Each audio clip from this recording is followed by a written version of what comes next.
Hello दोस्तों, kidney की बीमारी से परेशान पेशेंट्स में हाइपरटेंशन यानी ब्लड प्रेशर मैनेजमेंट एक बड़ा इंपॉर्टेंट इशू होता है।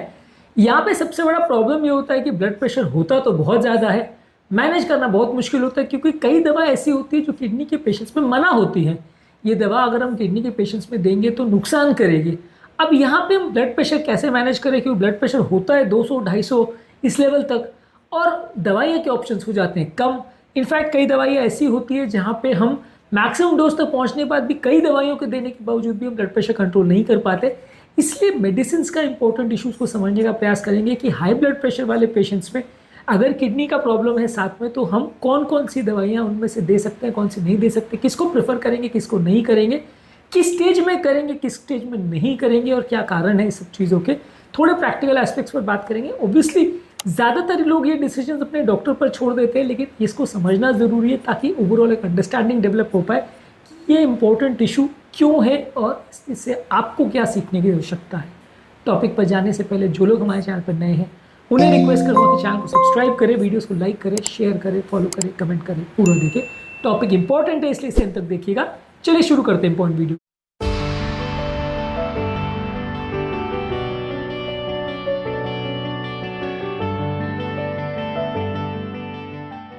सबसे पहले किडनी की बीमारी के पेशेंट्स में ACE इनहिबिटर्स यानी रैमिप्रिल, एनारोप्रिल, कैप्टोप्रिल, पेरिंटोप्रिल इस ग्रुप की दवाई काफ़ी कॉमनली दी जाती है।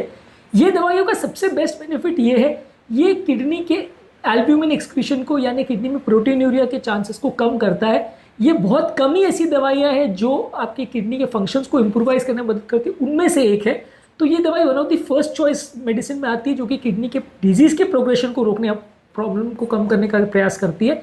लेकिन इसके साथ प्रॉब्लम ये कि जब एडवांस किडनी फेलियर हो जाए तो क्योंकि ये दवाई जो है पोटेशियम लेवल्स को थोड़ा बढ़ाती है और पोटेशियम किडनी पेशेंट में अपने आप में एक बड़ा प्रॉब्लम है, इसके लिए ये दवा को हाई क्रिएटिनिन वाले पेशेंट में नहीं दिया जा सकता। यानी किसी का क्रिएटिनिन अगर 4-5 से ऊपर हो तो नहीं देते यूजली। हालांकि कोई clear cut defined cut off नहीं है, 3 से ऊपर ज़्यादातर मान के चलते हम नहीं देते, पर इवन 5-6 तक भी अगर पोटेशियम लेवल नॉर्मल है तो दिया जा सकता है। मेनली पोटेशियम लेवल का इसमें ज़्यादा प्रॉब्लम आता है, पर यूजली ये दवाई early stages of kidney failure में सबसे बेस्ट मानी जाती है। Advance stage of kidney failure में यूजली इसको अवॉइड करते हैं क्योंकि पोटेशियम को मैनेज और मॉनिटर करना मुश्किल है।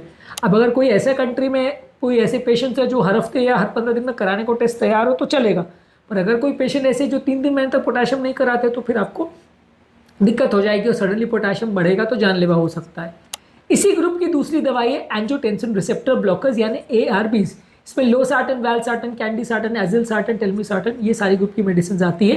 ये ACE इनहिबिटर के ऑल्टरनेटिव के फॉर्म में यूज़ किया जाता है। ACE इनहिबिटर में सबसे इंपॉर्टेंट साइड इफेक्ट्स है कि लोगों को उससे एलर्जिक रिएक्शन हो सकता है, सूखी खांसी हो सकती है और चेहरे पे सूजन यानी एंजियोडीमा हो सकता है। ये दोनों चीज़ें जो है एंजियोटेंसिन रिसेप्टर ब्लॉकर्स में नहीं होता है। तो अगर ACE इनहिबिटर वाले पेशेंट को ये साइड इफेक्ट हो रहे हैं तो वहाँ पे इसको नहीं दिया जाता है, ARBs को दिया जाता है यानी एंजियोटेंसिन रिसेप्टर ब्लॉकर्स को एज अ रिप्लेसमेंट दिया जाता है। इसका भी लगभग वैसे ही बेनिफिट है, किडनी को प्रोटेक्ट करने में मदद करता है। हालांकि जितनी स्टडीज ACE इनहिबिटर के साथ है उतनी इसके साथ नहीं है, जितना बेनिफिट ACE इनहिबिटर्स का उतना इसका नहीं है।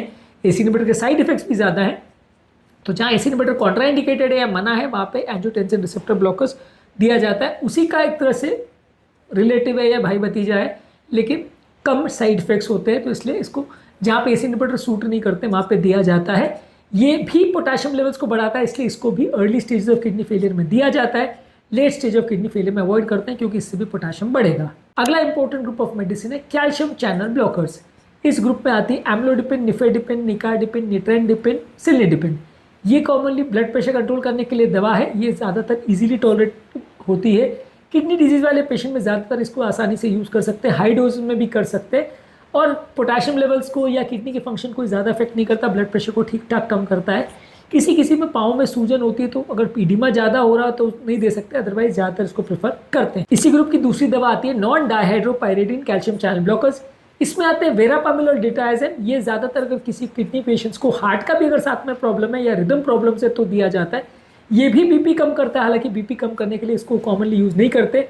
निफेडिपिन, एम्लोडिपिन, सिल्निडिपिन वाले जो ग्रुप है जिसको डायहाइड्रोपायरिडिन कैल्शियम चैनल ब्लॉकर्स बोलते हैं, इसको ज़्यादा कॉमनली यूज़ करते हैं क्योंकि ये BP को ज़्यादा इफेक्ट करती है। और जो नॉन DHP CCBs है जैसे वेरापामिल, डिटायजन, इसको तब करते हैं जब हृदय की गति ज़्यादा हो और साथ में हृदय की गति को भी कम कर रहा हो तो इसका प्रयोग होता है। अगली ग्रुप ऑफ मेडिसिन में आते हैं डायूरेटिक्स इसमें आता है थाइजाइड डायूरेटिक्स, इसमें हाइड्रोक्लोरोथाइजाइड और क्लोरथाइलिडोन होते हैं। ये पेशाब बढ़ा के शरीर का सोडियम लेवल्स को कम करके मदद करते हैं।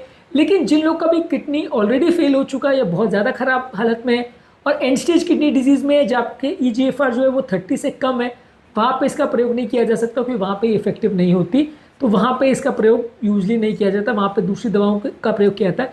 बहुत स्ट्रॉन्ग एंटी हाइपरटेंसिव नहीं होती, इसको बाकी सब के साथ में यूज़ कर सकते हैं। Early stages of kidney failure में यूज़ कर सकते हैं, एडवांस स्टेजेस में यूज़ नहीं कर सकते। अगली ग्रुप ऑफ मेडिसिन है लूप डायूरेटिक्स। ये बेसिकली ज़्यादा स्ट्रॉन्ग पेशाब बढ़ाने वाली दवा है। इसमें फ्यूरोसिमाइड, टॉर्सिमाइड ये दवा आती है, लैसिक्स के नाम से कॉमनली मार्केट होती है।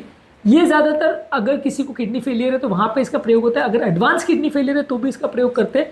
अगर यूरिन आ रहा है तो ये मदद कर सकती है, अगर यूरिन नहीं आ रहा है तो फिर ये मदद नहीं कर सकती, क्योंकि उसका काम करने का तरीका ही है कि वो पेशाब बढ़ा के काम करती है। अगर पेशाब आ रही है तो हेल्प कर सकती है, नहीं आ रही है तो काम नहीं कर सकती।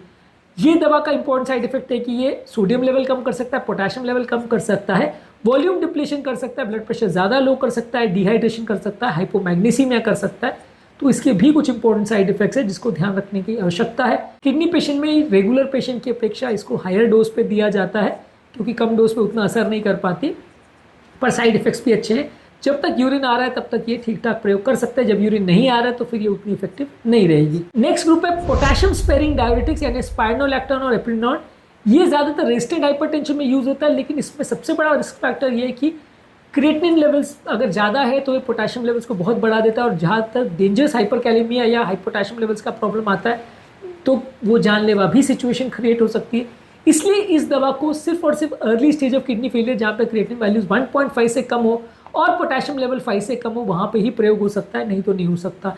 नहीं तो ये दवा के साथ पोटेशियम मॉनिटरिंग बहुत मुश्किल होगा और जान का खतरा हो सकता है। मान लीजिए अगर आप ऐसी कोई दवा भी प्रयोग कर रहे हैं जो कि लूप डायूरेटिक्स है और साथ में पोटेशियम निकाल रही है, वहाँ पे पोटेशियम को मेंटेन करने के लिए आप इसका प्रयोग कर रहे हो तो कर सकते हो, बशर्ते पोटेशियम को आप रेगुलर मॉनिटर करते रहो। पर ये दवा में सबसे बड़ा इशू यही है कि पोटेशियम लेवल्स को मॉनिटर करना मुश्किल है, इसलिए ज़्यादातर हाई पोटेशियम लेवल्स और हाई क्रिएटिनिन वाले पेशेंट्स में ये दवा नहीं यूज़ करते हैं क्योंकि डेंजरस है। इफेक्टिव है लेकिन डेंजरस है।